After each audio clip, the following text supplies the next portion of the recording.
Hi you guys, Miss Longest here. Welcome to week 2. Wanted to say I'm genuinely really impressed and pleased with what you guys did during week 1. I'm excited to keep going. Again, wish we were in the classroom, and I know the news coming out of the governor last week was probably disappointing for a lot of us, myself included, but we're all just going to continue to look on the bright side of this and keep doing our best. So that takes us into week 2. I took a lot of your guys' feedback. I really appreciated your guys' feedback in the surveys and the Edpuzzle questions, and I'm going to do my absolute best to follow your suggestions as much as I can. A lot of you guys said you wish you had less reading, and I totally understand that, and I totally get that. Reading a textbook, in my opinion, is not the best way to bring history to life, but unfortunately it is necessary sometimes. So I'm going to compromise with you guys, and I've created kind of a combination of your assignments this week into these videos. So basically, these first 2 videos for the week are going to combine your Edpuzzle, your reading, and your quiz for the week. So these videos are basically going to be follow along reading guides for sections 10.1 and 10.2. So I'll talk about what is going on in these sections. If you want to, you can follow along in your book. I'll put some questions throughout that are going to act as your quiz. And I even have some follow along attachments if you want to use them to take notes, which will probably be helpful to look back on later. You're welcome to print those out or follow along on your computer, whatever works for you, but that part is optional. So these videos, to be honest, might be a little bit longer, might be a little bit more informational than like the BuzzFeed video, which was a lot of fun. But keep in mind that it is combining your reading, your quiz, and an activity. So there you go. And a quick note on the quiz portion. You guys did a really great job on answering a lot of those questions, like in the JFK video last week. But just so you guys got a heads up, from here on out, especially since your quiz is going to be within this Edpuzzle, I'm going to be expecting a higher caliber of answer. You guys have unlimited time and unlimited resources to answer these questions. So I will be a little stricter this week, just giving you a heads up. I accepted a lot of answers last week that this week, if I ask you, tell me why or why not, and you just say yes to a question, you're not going to get full points for that. So just be keeping that in mind as you're answering your Edpuzzle questions, and let's dive into this.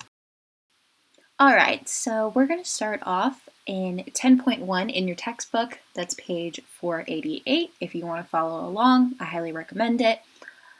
So basically the question we're going to answer this week is, how did we get into this mess? And when I say this mess, I mean the Vietnam War. So we're going to start off in 1961. And in 1961, we're going to see an exchange in power. Eisenhower's going to say goodbye to office, and Kennedy's going to say hello. And they both have very different stances on foreign policy.